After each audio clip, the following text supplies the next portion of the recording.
Alright, hello. Today I plan to show you how to adjust your driver's seat using a USB keyboard. I am on the Xbox and I want to demonstrate everything you can kind of do with this. I personally am using it to adjust my driver's seat with a closer field of vision. This is a separate thing from field of vision. Let's just jump into this. This is practice. I'm in stock BMW GT 3Z4. And as you can see, I'm starting off with the default field of view. So if we go into settings here, we'll go into settings real quick. You can see I'm set to 70. Now, in order to make the rear view mirror and the driver's seat mirror usable, I have to go all the way to 100. So I'll go in here, go to 100, and look at that. Everything's changed, and you can kind of see it. To make it even slightly more usable, just to exaggerate this a bit, you can see how elongated everything seems now. We'll do 120. There you go. So now everything's visible, but now the track looks like it stretches out quite a long ways. Not very useful. So I'll just go up here around the corner, and you can kind of see how elongated everything is. It really throws off your sense of perception. I mean, I'm in front of a 55-inch TV, and it still looks way off. It's just way too far out. Now, I don't think the field of view numbers here match up directly with the degrees, but generally I find about 70 works for me, maybe slightly less. However, now that we're in 70, the problem I run into using cockpit view, because the normal view I use is the roof cam. This is when I'm racing online mostly. But using cockpit view, the problem is with this game is so many of your movements are so jerky and so quick that things jerk around. It's really easy to get disoriented as to what you're doing. So the solution here is you can use your keyboard. I'm going to come to a stop here, and when you're in, you just press Control K once. Now I can use the WASD buttons to change WS to change my height, like this, and A and D to change how close I am. So usually what I will do is as you can see, if you go too far back, I want to see the safety system around the head gets in the way. But you can pull it back far enough. Now if you hit Control K one more time, the actual adjustments change. Instead of using A and D to go back and forward, I use W and AS, but you have much more control over slight. The first time you hit Control K, if you use A and D, it goes really fast. If you hit Control K one more time, you can use WS and it goes really slow. Now I have to use Y and H, though, to go up and down. But again, I can do it slowly instead of quickly. And that will allow me to come back even farther. Now I'm at an FOV of field of view is 70, but I have almost the exact same view as if I was using 100. So now I can actually see my markers. Things don't look distorted to me. It's easier to see the apexes, but I can still use my rear view mirror, which the rear view mirror in this game is actually really good. I also find that the camera motion, with how quick you turn the cars in this game, is much more smoothed out with the driver's seat farther back. So that's just a quick one. I want to kind of show this in an exaggerated form. So I'm going to go down here to like a field of view of 50. I actually have to change so now I'm at a field of view of 50. I can still pull back, not as far though, to about there. I at least can see the rear view mirror. So if I really wanted to use like a purposely accurate field of view, it is possible and still give you a little bit more view of the cockpit than you would normally have. I find this is a little too close for me in this game, but if this is what you would prefer, you can definitely see how like a field of view of 50 gets you really close to seeing the apexes. I also find that when you go up these hills, all you see is tarmac, and it's harder to look farther out. Now I'm just kind of moseying around here. So I'm going to go back to a 70 because that's what was more natural for me. So you can see, so even if I go out to 120,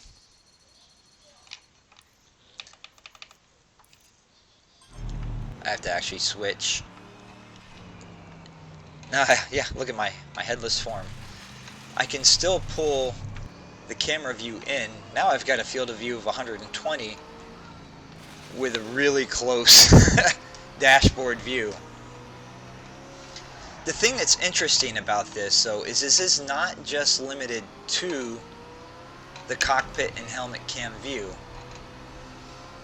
This is, it's really disorienting for me, so I'm going to go back to 70 for my field of view, so that's what's natural.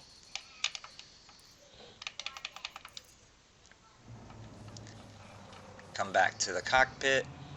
I have to fix this. I'm going to pull it out. Now here's the thing, when you hit Control K twice, it even gives you the option of changing your tilt. I wouldn't recommend this. If you use the Z and C buttons, you can tilt the car. I'm not sure why you would want to do that, but hey, you can.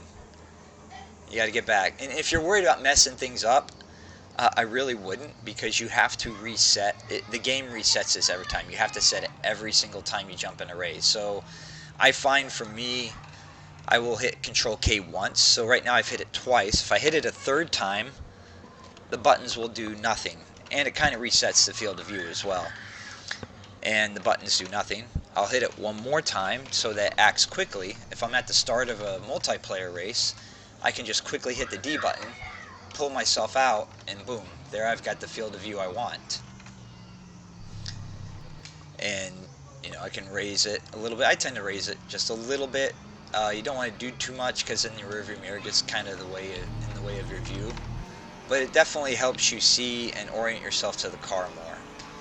Now this is where it gets interesting though. It doesn't just work in these views. I'm going to switch views. So I'm going to go to roof cam view. You want a true roof cam view? Well, here you go. Just pull it. Oh, don't go up. You can do that. You can just go right into the cockpit. But instead of doing that, I'm going to pull it back using the D button. And now I've got a true roof cam view. So if you want a more bird's eye view, you can get that as well. Not really to my taste, but you can do it.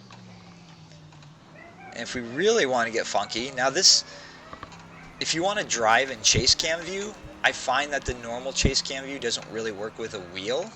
If you want to drive with a wheel, race with a wheel. But for whatever reason you want to use chase cam, you can use this view and pull it even farther out, raise it up. The only thing you got to be concerned with here is that the back of the car is not rendered. However, you can pull it out to a more chase cam view, and then the camera doesn't swing around the car wildly. So now you can actually kind of control it with a wheel and have a sense of what you're feeling actually be what you're seeing on the screen as well. So if you find that useful, great. I'm going to show you real quickly here why you wouldn't want to change the view in chase cam, because here we are in chase cam. We're going to get funky. Remember, this all automatically resets after each race, but we're going to get really, really funky here. We're going to pull this all the way out. We want a bird's eye view, right? So I'm going back farther. farther. Here, let me hit Control K twice again.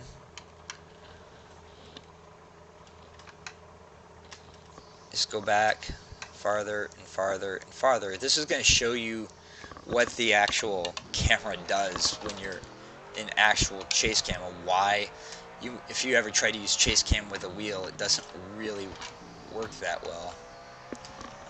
No, it's not doing this. It must be the other one. Okay, I guess if you use the far back chase cam, it works.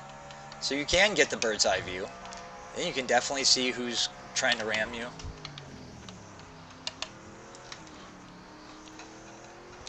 That's actually not too bad. Let's go back to the other chase cam views. I think I pulled that one out, and it was really, really funny. So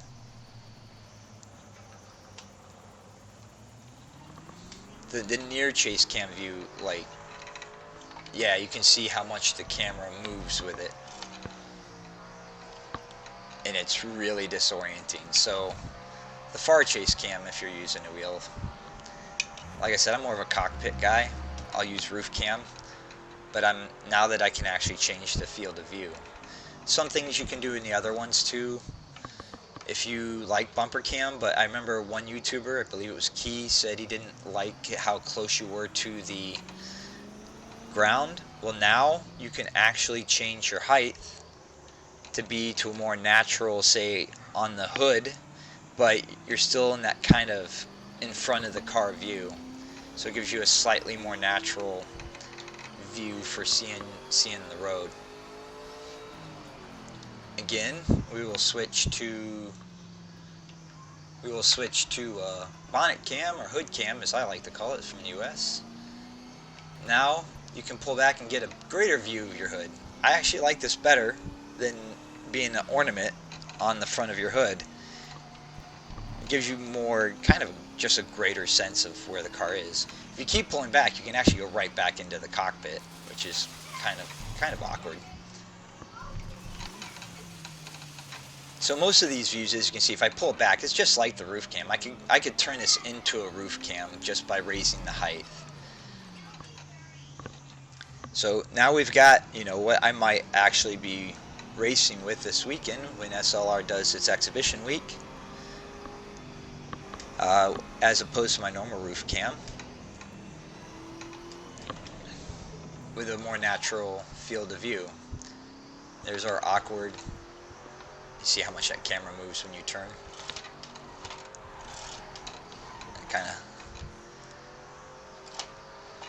It does a little bit in the far chase cam, but it's definitely a lot more stable. If you don't like using the pulled back roof cam because of the lack of rendering, just use the far chase cam. Get yourself a bird's eye view.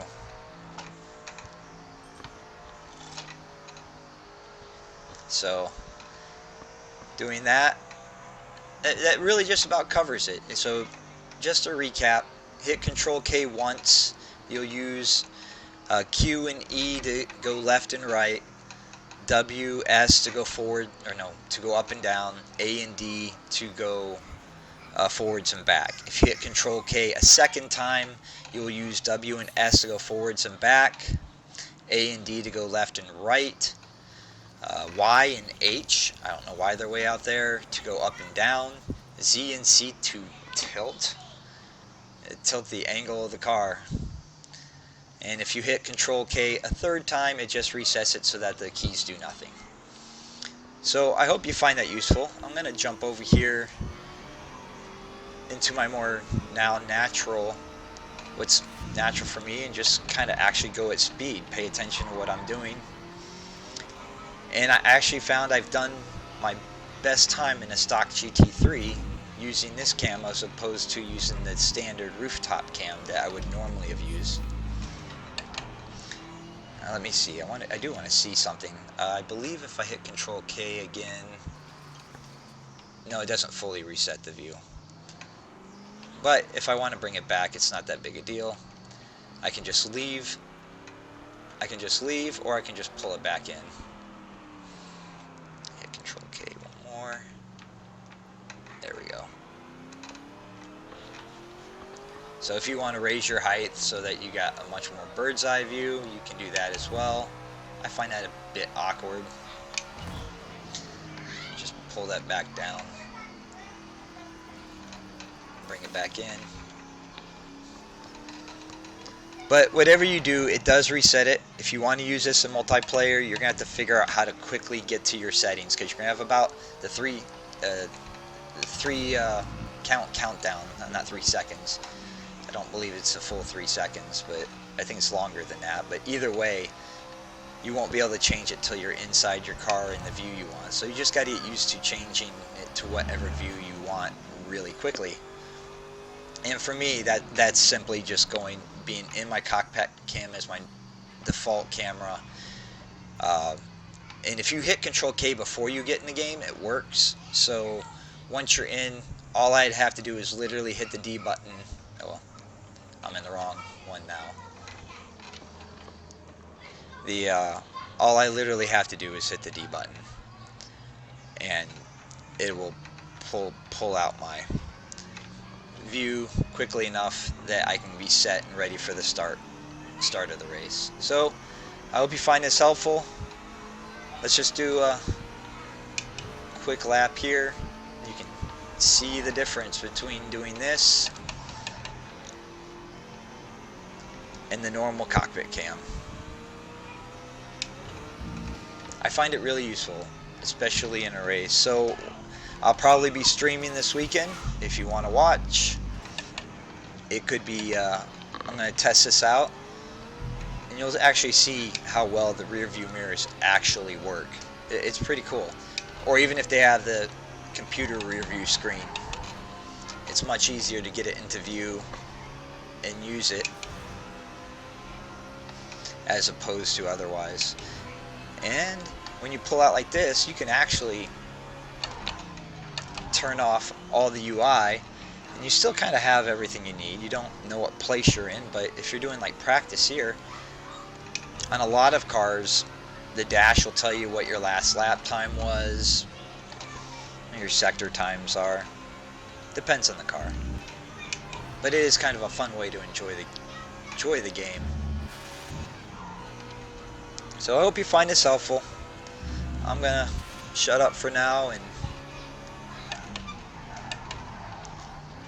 just let you enjoy the view as I race around Sonoma in the morning.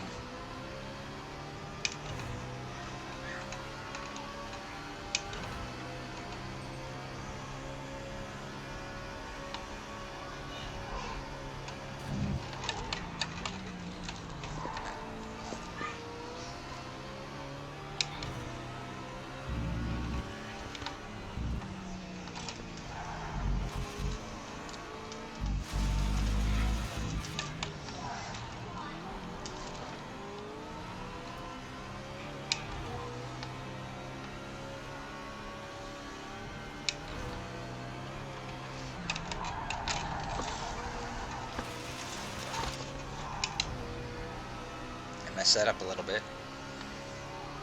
A little more than a little bit.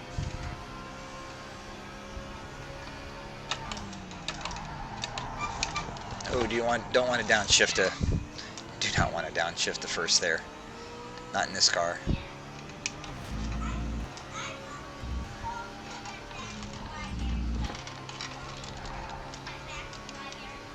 It's just so much more enjoyable.